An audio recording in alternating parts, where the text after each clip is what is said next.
You know, one of the most striking features of the unfolding drama of the life of Joseph is that though it is his story, it is the story of Joseph, he's not the star of his own story. As you read carefully the chapters of Genesis, as Moses is inspired by God to write those first 5 books, more prominence and time is given to Joseph's life than any other. And yet, when we read his story, he's not the star. That woven in between and behind the scenes is what we saw earlier on, repeated several times over. And God, and the hand of God was upon him. And so much so that even those who were unbelievers, who were Egyptians, who knew nothing really of the Hebrew religion or their faith in the God of creation, with their multitude of gods, yet they could look at Joseph and see that the hand of God was upon him. And you would think, I was thinking about this morning, you would think that Joseph at some point, now that he's prime minister of all of Egypt, and all of this tremendous authority is his, and all of the provisions that are his, basically prime minister of Egypt, in charge of all of Pharaoh's affairs, all of his belongings, everything, you would think he would begin to become self-consciously aware of his own greatness. And yet it's not there. And I would apply this in this way. You know, there's no big shots around here. We're just a little country church, and we have a little country pastor.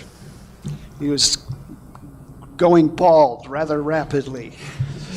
There's no big shots. And the New Testament declares over and over that Jesus Christ is head over all things to his church. Christ himself, head over the body that is his own.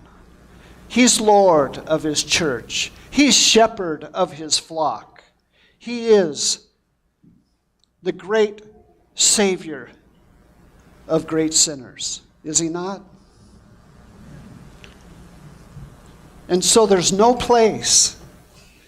And guard against it, by the way, because there are those, you know, sometimes, and I've noticed this through the years,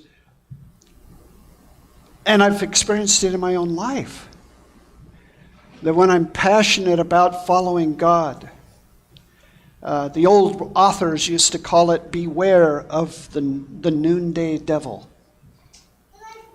When your spiritual life is at a place where it's high noon, watch out, because the enemy is very crafty in sowing pride in your heart, spiritual pride.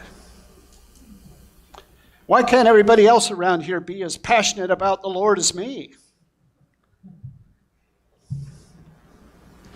It's like the man who was invited to a big dinner party.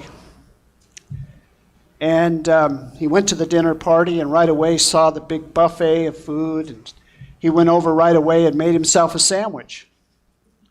And he put meat and cheese and lettuce and tomato. I mean, he heaped up this nice sandwich and he was eating away at it. But without him knowing it, a little bitty piece of Limburger cheese got caught in his mustache. And he didn't know it. And nobody there in the big dinner party was being kind enough to tell him. And so as he walked about and went from this group to this group, chatting with people and so on, he just found that everybody stunk.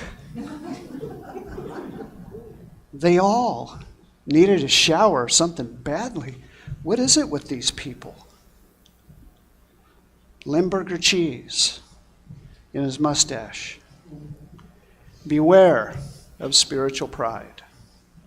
And I say that because Joseph is such a beautiful example of selflessness and unconscious servanthood. You know, when I first went to college years ago, it's been over 40 years ago. In the first several weeks of college, I met a girl, just a classmate, and she didn't come from a wealthy home by any means, and she had to work part-time at the school just to pay for tuition and board and so on. And she told me this story. She says, "You wouldn't believe what happened yesterday morning." I said, "What?" And she says, "Well, I do janitorial work for the school. And I have the office, the main office, as my responsibility, which entails even the president of the university's office." And she said I had gone in early and I was doing my dusting and cleaning and getting ready to vacuum and so on. And I inadvertently knocked something off of a shelf and it hit something else and a bunch of stuff just went flying across the room and onto the floor. Just about the time that the president came in for work. And he walked in and he saw what had happened. And she said, "I was so embarrassed. Of all the offices to mess up, you don't mess up the college president's office." And she said, "But the most beautiful thing happened." He said he walked in and saw what had happened. Immediately, he took off his coat and tossed it over a chair and said, come here. What's your name?" And he asked me my name, and he said, "Come over here and sit down." And he had me sit in his chair behind his desk. He said, "Now you just stay right there." And he said, "Now while I clean up, I want you to tell me your testimony. How did you come to know Jesus Christ as your Savior and Lord? I want to hear it all." And so as he crawled around on the floor in his suit, picking up bits and pieces and pencils and things that were on the floor, and as he continued to dust his books and do all the tasks that she normally did, she sat in his chair and shared her story of God's mercy and God's grace. And when they were done with that visit and he had finished cleaning up the room, he said, "Let me pray for you." And he just poured out his heart and thanked the Lord for her and what God had planned for her in her life and the good things of his grace that he was going to bring about. And she just went away from that office feeling like royalty. And it was all done selflessly, unconsciously. It was just a knee-jerk reaction to a need. As we move into this next section in Joseph's life, I've entitled the message, "The Son Who Stoops to Serve." And we're looking at the end of chapter 46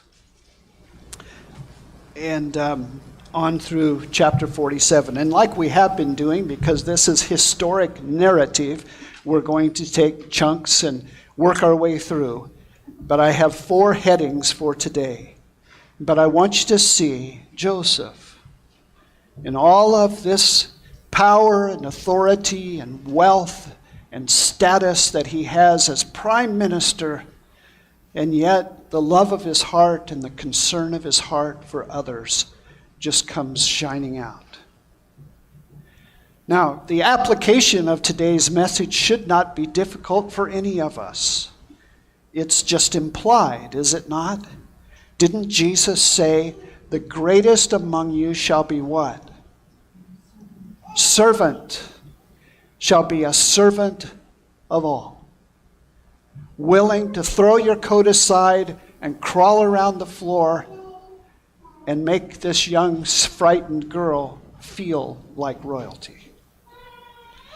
So let's just jump right into it. Joseph serves his family by preparing for their meeting with Pharaoh.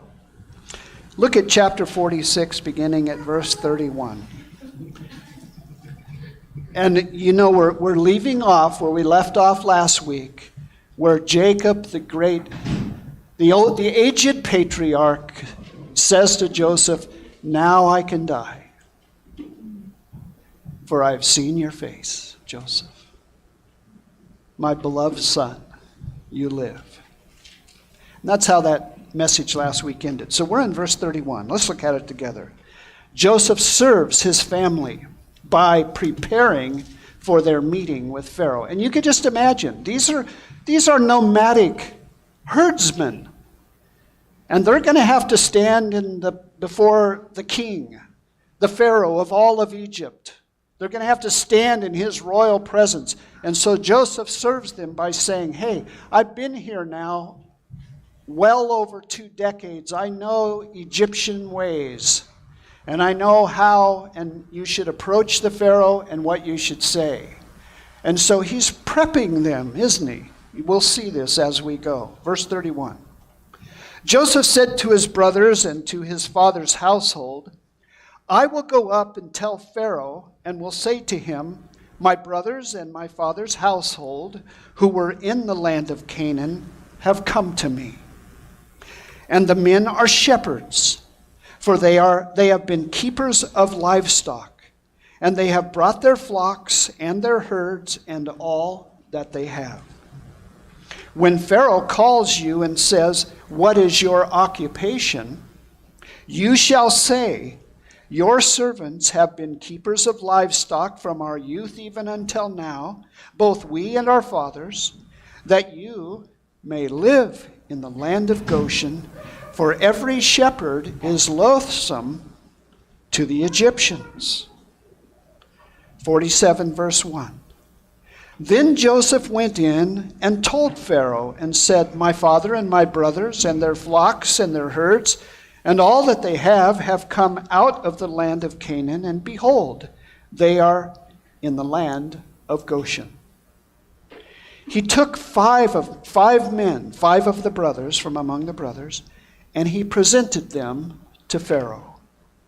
Then Pharaoh said to the brothers, what is your occupation?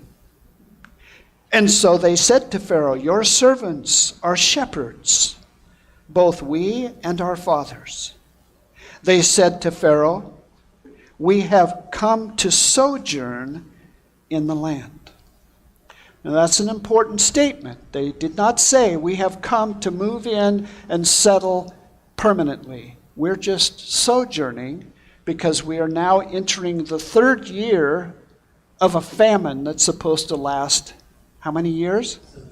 7 years. And so we have come to sojourn in the land, for there is no pasture for our servants' flocks, for the famine is severe in the land of Canaan. Now therefore, please, let your servants live in the land of Goshen. And then Pharaoh said to Joseph, your father and your brothers have come to you. The land of Egypt is at your disposal. Settle your father and your brothers in the best of the land. Let them live in the land of Goshen. And if you know any catch this, if you know any capable men among them, then put them in charge of my livestock. Wow. They come in fear and trembling, and they've just now been promoted. The same brothers that sold Joseph into slavery. And so now Pharaoh says, if they're capable, put them in charge of my own livestock. Verse 7, then Joseph brought his father Jacob and presented him to Pharaoh. And Jacob blessed Pharaoh. Pharaoh said to Jacob, how many years have you lived?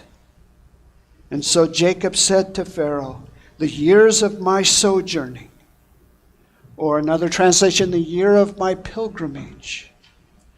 And I always pause at places like that because I think that is a scenario of the believer's life that we have in many ways lost and set aside in our fast food, gotta have it now mentality of our culture, and we have often forgotten that the believer is not at home.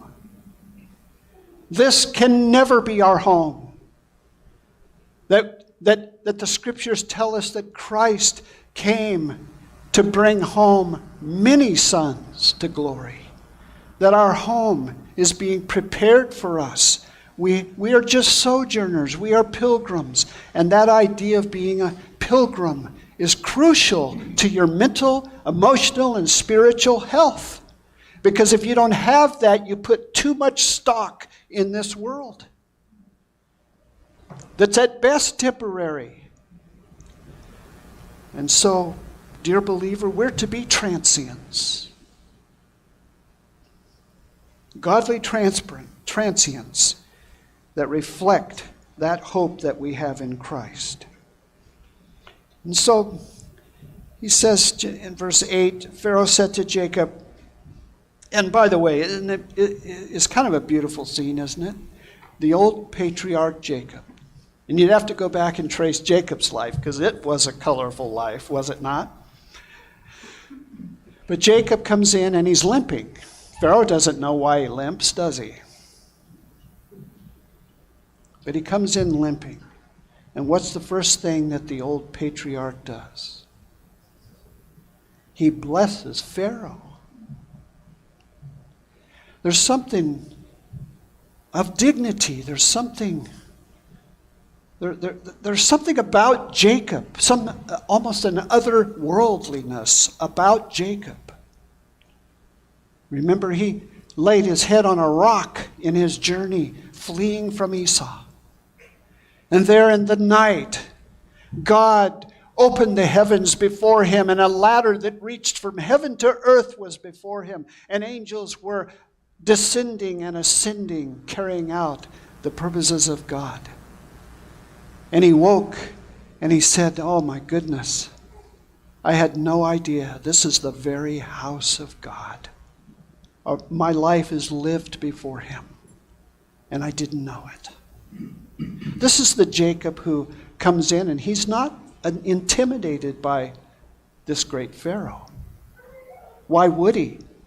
He's seen the heavens opened before him. And he has walked with God. He has wrestled with God and prevailed.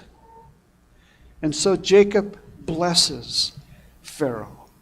In verse 8, Pharaoh said to Jacob, how many years have you lived?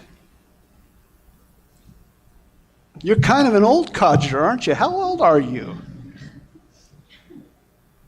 And so Jacob said to Pharaoh, and it's an interesting answer, isn't it?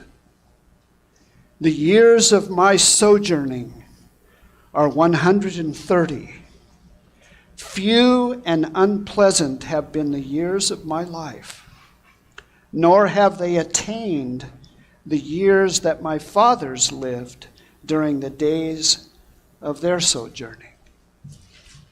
So I forget Abraham, maybe 175 years. Isaac, I forget, 160. You'd have to check on it. But older than Jacob. And that's who he means by his fathers. Fathers in the covenant. He's not going clear back to Mesopotamia or Ur of the Chaldees and tracing it back into his pagan history. He's only going back to the time God called Abraham out of Ur. So it's Abraham, Isaac, and now Jacob. The people of the promise of the covenant. I've studied a lot of theology, but not basin theology. And then the man said, remember what Pilate did when he had the chance to acquit Jesus. Remember what Pilate did. He called for a basin, and he washed his hands of the whole thing. But less than 24 hours before that, in the upper room with his disciples, in contrast, Jesus, the night before his death, called for a basin. And he crawled around on the floor, washing the feet of his disciples. And so this brother said to the pastor, so you see, when it comes to servanthood, it's all about basin theology. Are you serving yourself? Are you watching your own behind? Or are you giving of yourself in ministry and service to others? Well, number 3 in our outline, Joseph not only served his family by preparing for their meeting with Pharaoh, by policies that ensure their survival. Look at verse 15. When the money was all spent in the land of Egypt and in the land of Canaan, all the Egyptians came to Joseph and said, "Give us food, for why should we die in your presence? For our money is gone." Now, strictly speaking and legally speaking, the great reserves that had been stored up for 7 years of plenty really didn't belong to Joseph. They were Pharaoh's. They were government property. But Joseph sees this need. And God has worked in his life ever since the time when he would go out and oversee his brothers and how the flocks were before they sold him into Egypt. He has learned to oversee and make decisions in Potiphar's house, who was over the royal jail under Pharaoh. And Joseph served there, overseeing and ministering the affairs of Potiphar. He gets thrown in jail. And God uses him in jail because he has a servant's heart. And he's distinguished there amongst the inmates. And before you know it, the jailer places Joseph in charge, doesn't he, of everyone in the jail, of all the inmates. And then when the time comes, and he is called up to an irate and confused and upset Pharaoh because of the dream of Pharaoh, his idea.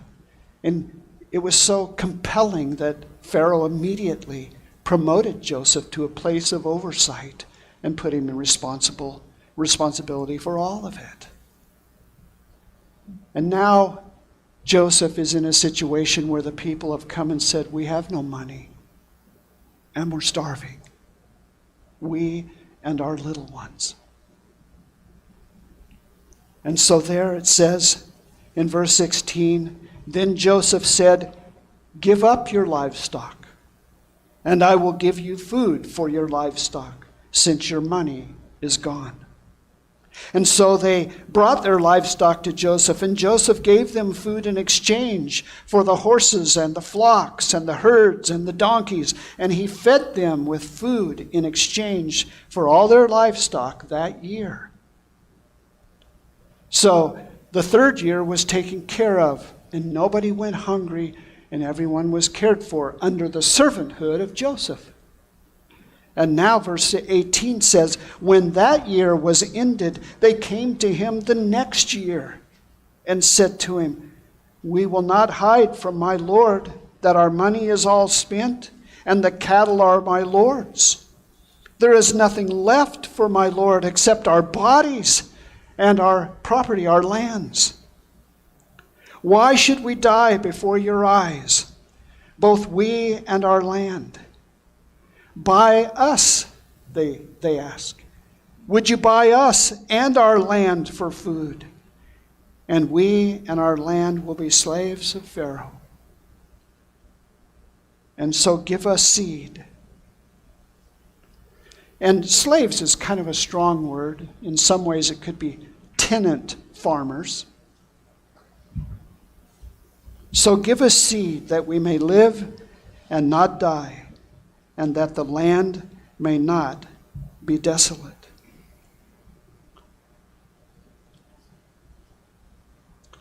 So Joseph bought all the land. Look at verse 20. He bought all the land of Egypt for Pharaoh. For every Egyptian sold his field, because the famine was severe upon them. Thus the land became Pharaoh's. As for the people, he removed them to the cities from one end of Egypt's border to the other. This is a lot of responsibility, is it not, for Joseph? Only the land of the priests he did not buy, for the priests had an allotment from Pharaoh, and they lived off the allotment which Pharaoh gave them. Therefore they did not sell their land. And then Joseph said to the people, "Behold, I have today bought you and your land for Pharaoh. Now here is seed for you, and you may sow the land. At the harvest, watch carefully, at the harvest you shall give a fifth, 20%, you shall give a fifth to Pharaoh, and 4/5 shall be your own, for seed of the field, and for your food, and for those of your household, and as for your little ones. And so they said, what? What a raw deal?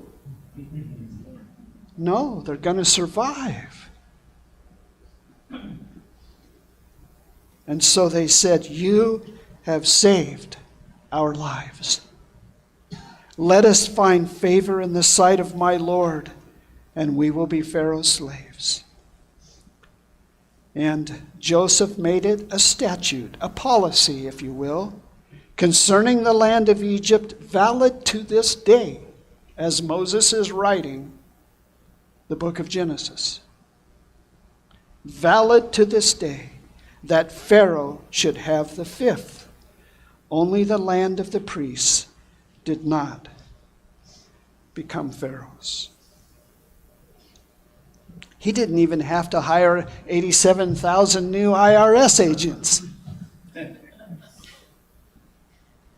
No, they were glad, because repeatedly it is said that for the famine was severe on the land. Joseph serves the famished, and again it mentions the little ones. Joseph cared about the little ones. Finally, fourthly, Joseph serves his father by promising to transport and bury him in Canaan. And this is a very touching part of this unfolding story. Look at verse 27. Now Israel lived in the land of Egypt, in Goshen, and they acquired property in it, and were fruitful, and became very numerous. Jacob lived in the land of Egypt 17 years. Right? So now he's 147 years old. So the length of Jacob's life was 147 years. And when the time for Israel to die drew near, he called his son Joseph and said to him, please, if I have found favor in your sight, place now your hand under my thigh and deal with me in kindness and faithfulness. Please do not bury me in Egypt. But when I lie down with my fathers, you shall carry me out of Egypt and bury me in their burial place. And he said, I will do as you have said.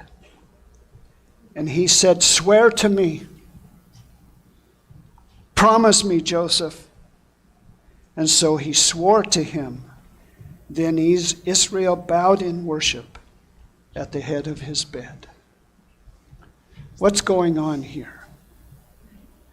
Well, I think it's a whole lot more than just a sentimental attachment or a nostalgic interest in being buried there. Like someone here might have grown up in Pennsylvania, in a rural community in Pennsylvania, and you really want to be buried there when you die. And mostly because it has sentimental value, warm memories of growing up, etc. That's not what's happening here. Jacob is a patriarch. He's a man of God. Abraham and Isaac and Jacob are the three great patriarchs of the nation of Israel. And a piece of ground and a cave was purchased by Abraham for the burial of family. And Jacob is saying, listen, I value more than anything. Above all else, I value the promises of God and the covenant of God. And I must be buried in that land that he promised us.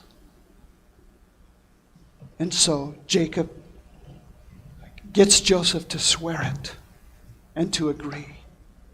Now, a couple chapters later, we will see what happens. It's staggering.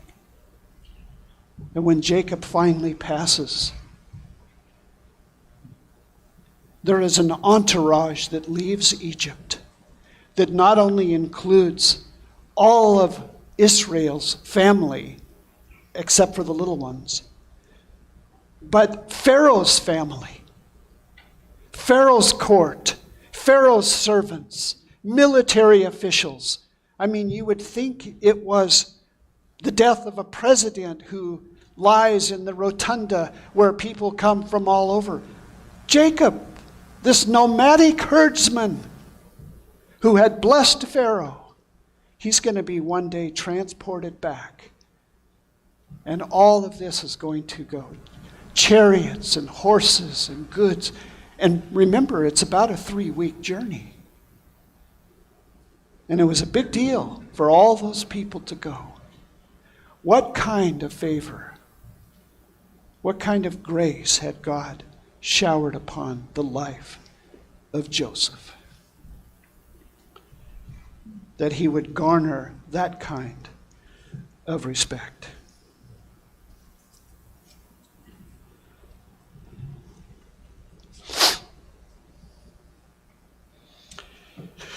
Norman Cousins, having spent considerable time with Albert Schweitzer at his little hospital in French Equatorial Africa, wrote of those days long after they had passed, looking back at that little hospital and the impoverished people they cared for. And he wrote this on reflection. The biggest impression I had in leaving Lambarene, that was the location, was the enormous reach of a single human being. Yet such a life was not without punishment of fatigue. Albert Schweitzer was supposed to be severe in his demands on the people who worked with him. Yet, any demands he made on others were as nothing compared to the demands he made on himself. History is willing, listen now, think about your own life, your own heart to serve others in the name of Christ. History is willing to overlook almost anything. Errors, paradoxes, personal weaknesses, and faults. If only a man will give enough of himself to others. End of quote.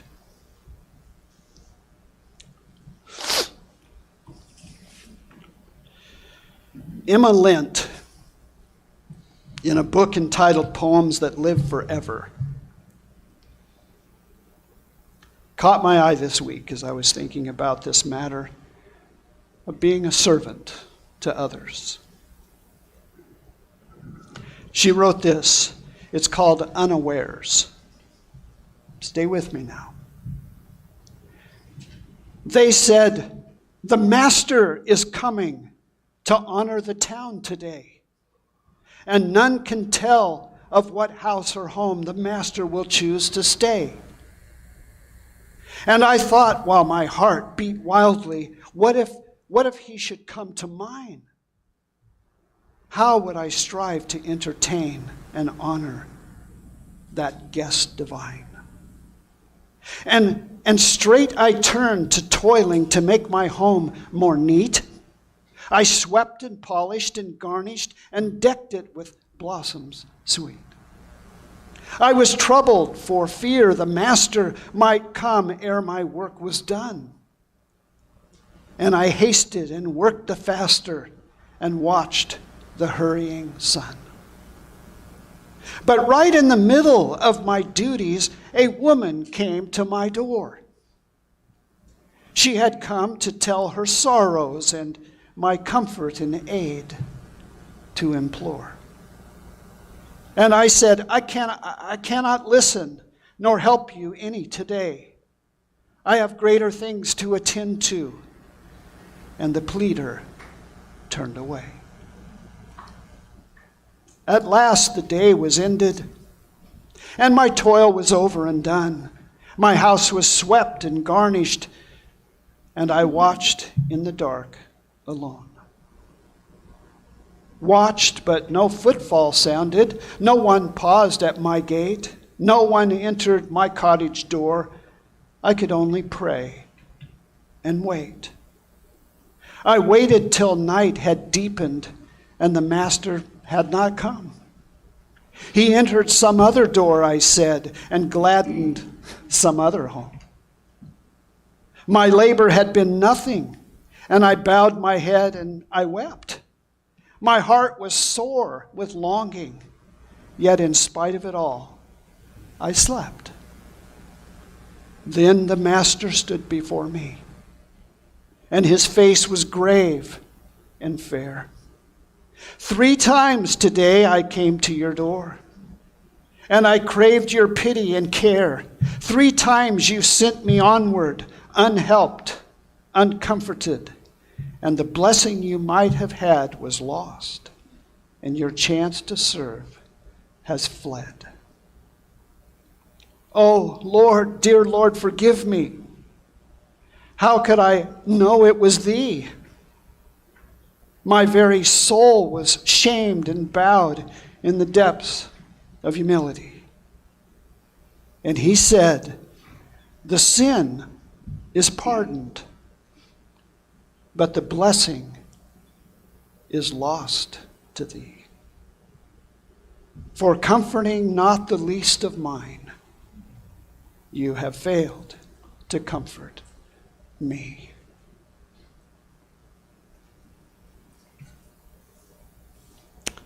Servanthood and the example of Joseph. How many of you remember Paul Harvey?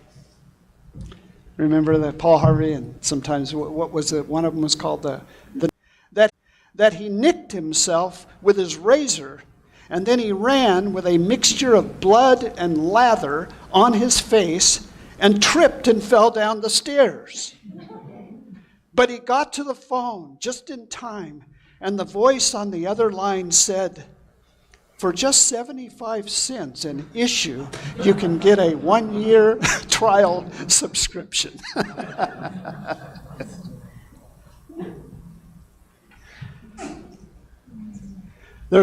I'm not too much for bumper sticker Christianity or roadside signs, but this one caught me. The sign read, there is no limit to the good that a man can do if he doesn't care who gets the credit. If you really don't care who gets the credit, then you can just enjoy yourself and do all kinds of good for others. Just be glad that it is done. There's a bunch of servants. You know, lately China's been in the news quite a bit. And for a variety of reasons. And of course, God himself is sovereign over human history, and he's sovereign over the nations. He holds it all in his hand, and history is moving with a momentum, just like in the life of Joseph. History itself is moving towards a destination. And though we hear a lot about China and wonder what's going to come of a potential clash with the West, we don't know. None of us know. But you know what? There's an inside story about China. And I read this just 2 days ago. Did you know that in 1949, and China's a big place with lots of people. In 1949, there was an estimated 1 million Christian believers. 1 million in China. And today, who'd lost his job or had his business taken from him because he was found out to be a Christian. And the believers came and supported him and helped him so that his little ones survived. There's always more to the story, isn't there, than CNN or Fox gives us. 400 million fellow believers. I haven't even met one by name yet. What a time it's going to be when we're finally home. We have a lot of folks to meet. Yes? Yeah. And fellowship with. Well, let's take this message to heart. I told you at the beginning that the application's simple. Let's arise each day. And though we have responsibilities, jobs to go to, maybe a clock to punch, hours to put in, whatever it is, but God will show us, if we'll be sensitive and walk with Him, He'll show us opportunities to serve others. And always do so. If you're like me, I like strategic servanthood. It's kind of like Mom's life. It's a strategic servanthood. Because underneath, the undercurrent is, oh Lord, help this dear mom with these 3 little ones who doesn't know you. Please, Lord. In grace, in mercy, open the eyes of understanding. Lead her to Jesus Christ, whom to know is life forevermore. Amen? Yeah. The son who stooped. And of course, if we had more time, which I'd love to go for another hour, because then what we would do is we would make the transition from Joseph, wouldn't we? From Joseph to Jesus, who said in Mark chapter 10, "For even the Son of Man did not come to be served, but to serve and to give his life," that led him all the way to the cross in the ultimate act of service to bring glory and honor to the Father and goodness and grace to you and me. The ultimate in servanthood. Christ himself, which Joseph reflects, doesn't he? Well, we're out of time. This is one of those messages where